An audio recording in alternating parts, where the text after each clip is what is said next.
अस्सलाम वालेकुम नाज़रीन, शराबर का आपसे मुखातिब है। नाज़रीन, अली अमीन गंडापुर साहब नहीं है, ये सिंघानिया है और ये गजनी फिल्म के सिंघानिया है। गजनी फिल्म में आपको याद होगा कि आमिर खान सिंघानिया था और गजनी ने उसके सर के ऊपर हथौड़ा मारा था, जिसके बाद गजनी यानी जो था आमिर खान बेसिकली टिंडा, उस टिंडे की यादाश्त चली गई थी और उसने अपनी छाती के ऊपर और पसलियों के ऊपर लिखा हुआ था गजनी, मैंने गजनी को ढूंढना है, कल्पना किधर है, कल्पना को भी पता नहीं क्या कल्पना, ये सारी चीजें उसने लिखी हुई थी। वो शीशे के सामने टिंडा गजनी खड़ा होता था सिंघानिया, उसे याद आती थी मैंने गजनी के पीछे जाने, वो भागना शुरू कर देता था। फिर याद आती थी अच्छा नहीं, जब मेमोरी ठीक होती थी या लॉस होती थी इधर भागना शुरू कर देता। तो एक शॉर्ट टर्म मेमोरी लॉस का शिकार था सिंघानिया। इस वजह से वो बड़ी मुश्किल से गजनी तक पहुंचता था, गजनी का नाम लेता था, रोला डाल देता था, गजनी जमादार है, कल्पना को ढूंढता था, लेकिन उसे समझ नहीं आती थी मैं क्या कर रहा हूं। इसी तरह के गंडापुर साहब बिहेव कर रहे हैं, वो सिंघानिया बने हुए हैं। महसूस हो रहा है कि किसी गजनी ने उनके सर के ऊपर थोड़ा मारा हुआ है। वो भी कभी इधर भागते हैं, कभी उधर भागते हैं, कभी इधर भागते हैं। यानी ये वो सीएम है जिन्होंने मीडिया में आकर बड़ा बरमला खड़े होकर यह ऐलान किया कि पाकिस्तान की खुफिया एजेंसियां, और बड़ी सख्त स्टेटमेंट थी उनकी, इल्जाम लगाए उन्होंने, कहा जनाब ये तो दहशतगर्द तो इनकी सहूलतकारी कर रही है। ये खुफिया इदारों के बारे में उन्होंने कहा। बाजोड़ के अंदर एक मिलिट्री ऑपरेशन जारी है भाई, मजाक नहीं है, ये ठट्ठा नहीं है, ये गैर संजीदगी नहीं होनी चाहिए इसमें। ये बहुत सीरियस मैटर है कि एक सिविलियन आबादी के अंदर मिलिट्री ट्रायल, मिलिट्री ऑपरेशन हो रहा है। वहां पर लोगों की जमा पूंजी सारी चली गई है, जिंदगियां उजड़ गई हैं, खानदानों के खानदान वहां से हिजरत कर रहे हैं, माइग्रेट कर रहे हैं। बुजुर्ग उनकी उम्रें नजर आ रही है, 70-70 साल के बुजुर्ग सामान बोरे उठाए हुए वहां से निकल रहे हैं। लोग कुरान करीम लेकर वहां पर मौजूद हैं। खवतीन बाजोड़ की निकली हैं, कबायली इलाका है, पसमानदा इलाका है, वहां की खवतीन बाहर निकली हुई हैं, अमन के का परचम लहरा रही है। कर्फ्यू के बावजूद लोग निकले हुए, प्रोटेस्ट कर रहे हैं, एहतजाज कर रहे हैं। सोचा यह गया था कि एक सूबे का चीफ मिनिस्टर, एक फेडरेटिंग यूनिट की एक अथॉरिटी आकर ये स्टेटमेंट देगी कि जनाब हम बाजोड़ में ऑपरेशन करवा रहे हैं, हम बड़ा कैलकुलेटेड किस्म का एक छोटा सा ऑपरेशन करवा रहे हैं, ये चंद घंटों में खत्म हो जाएगा, मैं अवाम के साथ मौजूद हूं, डोंट वरी, कोई परेशानी नहीं है, हमने इजाजत दी है और हम स्पेसिफिक जगहों को और दहशतगर्दों को और एक स्पेसिफिक एंगल से टारगेट कर रहे हैं। लेकिन नहीं, उन्होंने आकर कोई चल्ली कल्ली बातें शुरू कर दी। यानी पहली दफा था कि उस 9 मिनट की क्लिप है गंडापुर साहब की, उसमें 14 कट लगे हुए हैं। गंडापुर साहब के सामने कोई पर्ची दी गई है, गंडापुर ऐसे पर्ची देखता है, कट आगे, फिर पर्ची देखता है, कट आगे, फिर पर्ची देखता है, कट आगे। और गंडापुर साहब ये कह रहे हैं कि जो कल तक ये कह रहे थे कि इदारों और अवाम के दरमियान कोई फासला बढ़ रहा है और नफरतें पैदा हो रही हैं, आज गंडापुर साहब ये कह रहे हैं कि असल में कोई शरपसंद या सहूलतकार है, प्रोपेगेंडिस्ट हैं, जो कि इदारों, हुकूमत और अवाम के दरमियान नफरतें डाल रहे हैं। कल गंडापुर कह रहा था कि इदारों की हरकतों की वजह से अवाम में और इदारों में नफरत पैदा हो रही है। आज गंडापुर साहब कह नहीं नहीं नहीं नहीं, हम अवाम, इदारे और हुकूमत एक ही पेज के ऊपर हैं, सिर्फ ये कोई ना कोई शरपसंद है जो बीच में आकर डुगडुगी बजा जाता है और हम सब नफरतें शुरू हो जाती है। तो एक बड़ी नॉन सीरियस किस्म की स्टेटमेंट गंडापुर की नजर आई है। गंडापुर एक बड़ा नाइव किस्म का शख्स वहां पर निकल आया है, सामने आया है।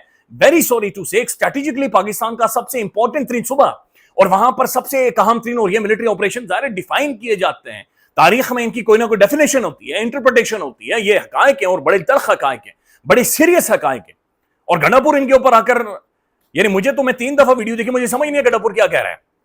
इतने कट इतने कट इतने कट तो मैं नहीं लगाता अपनी वीडियो में, जितने कट इतने कट नहीं लगाता नाज़रीन जितने गंडापुर लगा रहा है। गंडापुर साहब ये कह रहे हैं कि ऑपरेशन ना प्लान में है और ना हम इसकी इजाजत देते हैं, लेकिन दहशतगर्दों की मौजूदगी की रिपोर्ट होती है तो उनके खिलाफ कार्रवाई जरूर करनी है, उनके खात्मे के लिए कार्रवाइयां जारी रखेंगे, सिविलियन का नुकसान बचाने के लिए लाएअमल बना रहे हैं। फिर वो ये कह रहे हैं कि स्लीपर सेल्स मौजूद है, बिल्कुल मौजूद होंगे। फिर वो ये कह रहे हैं कि जनाब दहशतगर्द आबादियों के अंदर आ जाते हैं और जिसकी वजह से कोलैटरल डैमेज का खतरा महसूस होता है और जाहिर आबादियों के अंदर दहशतगर्द मौजूद हैं, आबादियों से वो फौजी जवानों के ऊपर, लॉ इन्फोर्समेंट के ऊपर हमले करते हैं, इदारों के ऊपर हमले करते हैं और इस तरह से तखरीब कारी करवाते हैं और पाकिस्तान के अंदर एक गैर मामूली सूरत बना देते हैं। तो बात तो ठीक कर रहे हैं आप, आपकी बात से इत्तेफाक है, लेकिन क्या आपका कॉन्सेंसस शामिल है या नहीं है? क्योंकि कल तक आप नारे लगा रहे थे कि हम कोई भी मिलिट्री ऑपरेशन नहीं होने देंगे, हम खड़े हैं, जुल्फों को आप इधर करते थे उधर करते। अब मैं बाजोड़ की चंद सूरत नाज़रीन आपके सामने रखूं कि जहां पर वो जो बाजोड़ में इस वक्त सारा माहौल बना हुआ है, ये बहुत परेशान कुन है। वहां पर जनाब कुछ लोग कह रहे हैं कि ये डॉलरी जंग है, हम मुस्तरद करते हैं। बाजोड़ ऑपरेशन के खिलाफ जिला मोहम्मद में एहतजाज के शुरा का मुत्तफिका फैसला।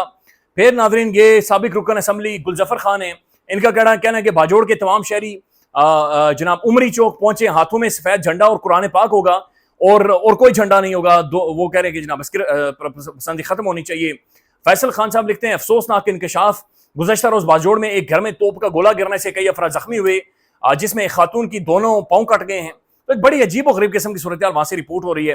शायद खटक साहब लिखते हैं कि बाजोड़ में जारी मिलिट्री ऑपरेशन के खिलाफ अवाम का रेफरेंडम, हमें जंग नहीं अमन चाहिए, और वहां पर लोग सड़कों पर मौजूद है और सीएम नाई के कट्टों वाली वीडियो बना रहा है। देखिए ये बड़ी खौफनाक चीज है। एक संजीदा बंदा होना चाहिए, डिस्कशन करे। अगर ऑपरेशन हल है, मिलिट्री ऑपरेशन आप समझते हैं कि सोल्यूशन है, उसके बारे में अवाम को एतमाद में लें, अवाम को गाइड करें, समझाएं, इंटेलिजेंस बेस्ड ऑपरेशन करें, लोगों को अपनी स्ट्रेंथ बढ़ाएं। ये जो स्लीपर सेल्स है इन तक आपने पहुंचना है, ये अवाम ही आप तक पहुंचाएगी, आपको पहुंचाएगी। जंग आप गैर अवाम की जीत ही नहीं सकते, और खासतौर पर अपनी सरजमीन पर तो सवाल ही पैदा नहीं होता।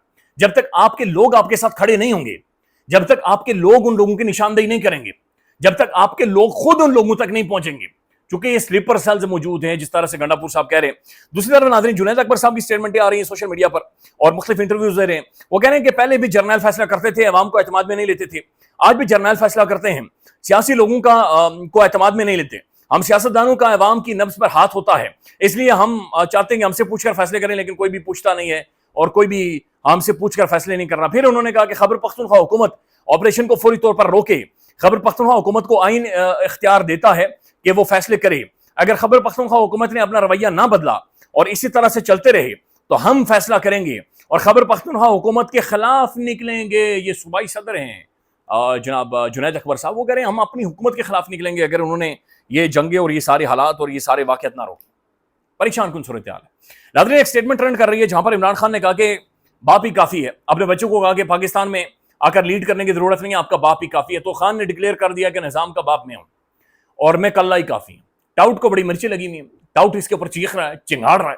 टाउट कह रहा है कि खान ने खुद को बाप डिक्लेयर कर दिया है और वो कह रहा है कि मैं 2 साल जेल में रहने के बावजूद भी मैं बाप हूं और मैं फैसला करूंगा, लिहाजा मैं इन सारी चीजों को लीड करूंगा।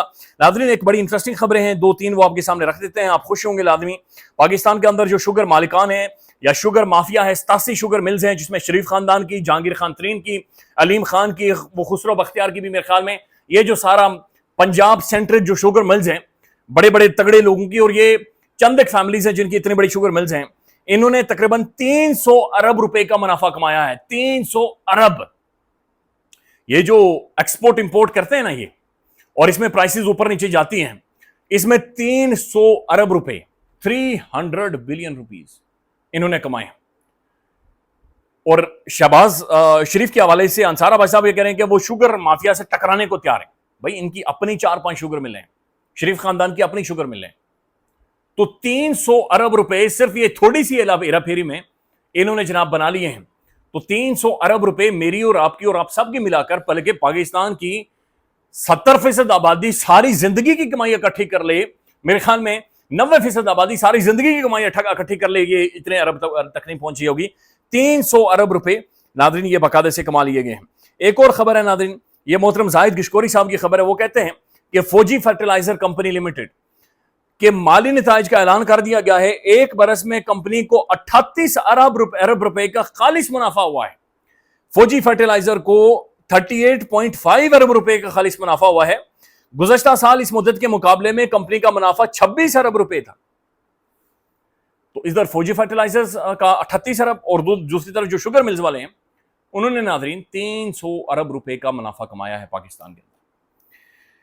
ये सूरत हाल है जो कि चल रहा है। एक और खबर सुने, आप खुश होंगे इस पर भी। ट्रैफिक वार्डन ने एक दिन में शहरियों को 6 लाख रुपए के जुर्माने कर दिए। ट्रैफिक वाला जो पुलिस वाला खड़ा होता है उसने एक दिन में शहरियों को, मैं और आप जिन्होंने 300 अरब रुपए शायद कमाए हुए हैं, मैं और आप जो शहरी हैं, 6 लाख रुपए का इसने जुर्माना किया है। अगर 8 घंटे एक ट्रैफिक वार्डन की नौकरी होती है तो 8 घंटों में 6 लाख रुपए मालियत के 300 चलान किए गए हैं। और ये इसका मतलब यह है कि हर घंटे में 33 चलान किए गए हैं। इस हिसाब से ये मोहम्मद उमर साहब, हर घंटे में 33 चलान का मतलब यह है कि एक घंटे में 60 मिनट होते हैं, यानी हर 2 मिनट में एक चलान हुआ है, हर 1.5 मिनट बाद या 2 मिनट बाद एक चलान हुआ है। तो अंदाजा लगा लें कि ये तो सिर्फ उसका काम ये था, रोका ठक ठक ठक, रोका ठक ठक ठक, रोका ठक ठक ठक। 6 लाख रुपए के तकरीबन 350 चलान नादरीन इसने एक दिन के अंदर किए हैं। तो ये क्या जबरदस्त बात है नादरीन। दूसरी तरफ एक यहाँ कॉन्फ्रेंस होनी थी इस्लामाबाद में, और ये ऑल पार्टीज कॉन्फ्रेंस थी, तहरीक तहफ़्फ़ुज़ आईन पाकिस्तान की जानिब से बुलाई गई थी, जिसमें खोकर साहब मौजूद हैं, अचकजाई साहब हैं, मुफ्ता इस्माइल साहब हैं, फिर शाहिद खान अब्बासी साहब वगैरह हैं। ये डिस्कशन करते हैं आइन के हवाले से। तो ये जिस होटल के अंदर थी, होटल को ताले लगा दिए गए हैं। खोकर साहब ये कहते हैं कि स्पेशल ब्रांच और इस्लामाबाद इंतजामिया ने होटल इंतजामिया को धमकी दी है कि अगर आपने यहां एपीसी होने दी तो आपका होटल मुस्तकिल तौर पर बंद कर दिया जाएगा। हम किसी के पास इंसाफ की अपील लेकर जाएं। 26वीं आईनी तरमीम के बाद अदलिया एग्जीक्यूटिव सब यानी एक ही पेज पर खड़े हैं, तो होटल को ताले लगा दिए गए कि डिबेट और डिस्कशन नहीं हो सकती। ख्याल रखिएगा नाज़रीन, अल्लाह हाफिज़।